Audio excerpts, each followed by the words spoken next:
La connaissance influence aussi la foi. Quelle force pour l'enfant de Dieu de savoir qu'il est dans la volonté de Dieu, que les démons lui soient assujettis, non pas seulement virtuellement, mais actuellement, immédiatement. Quelques-unes des expressions employées dans les Écritures montrent clairement la volonté de Dieu et le but qu'il propose à son peuple. L'apôtre Paul dit que Dieu écrasera Satan sous les pieds de ses enfants. Romains 16, 20. Les principautés et les puissances doivent être combattues. Éphésiens 6, 12. Sûrement, pour qu'elles ne triomphent pas du chrétien, il faut leur résister par une ferme attitude de la foi. 1 Pierre 5, 8, 9. Sûrement pas en ignorant leur présence et leur activité. Il faut s'opposer à leur attaque et les surmonter. Éphésiens 6, 13. Sûrement pas en ignorant ces attaques. Nous sommes conviés à reconnaître leur dessein pour les déjouer. 2 Corinthiens 2, 10, 11. À les chasser au nom de Jésus. Marc 7, 17. Et elles sont obligées de nous obéir. Elles y sont inéluctablement forcées lorsque, unies au Seigneur, nous sommes investis de son autorité. La connaissance influence aussi l'action de la volonté.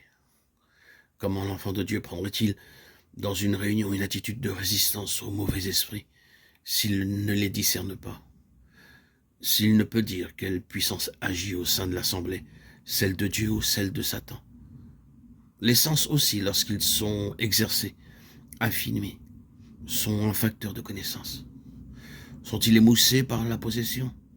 La connaissance nécessaire pour lire et discerner l'activité des puissances des ténèbres s'en trouve entravée. La connaissance gouverne la prière. Abraham cherche à connaître à quelles conditions Dieu épargnera à Sodome quand il questionne respectueusement le Seigneur au sujet de la ville condamnée. Il désire connaître les conditions de l'Éternel afin de pouvoir intercéder efficacement pour Sodome. L'enfant de Dieu doit comprendre l'activité des puissances des ténèbres s'il veut pouvoir s'y opposer par une prière efficace.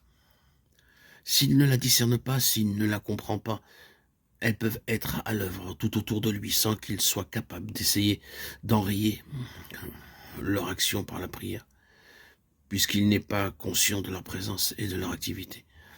Ceci est douloureusement vrai pour bien des chrétiens dont la vie et l'entourage sont profondément troublés par l'ennemi, malgré qu'ils prient, mais à l'aventure donc sans pouvoir viser juste. Ils ne sont pas capables de vaincre Satan et ils ne prient pas contre ses œuvres parce qu'ils ne les voient pas et ne se rendent pas compte de son activité.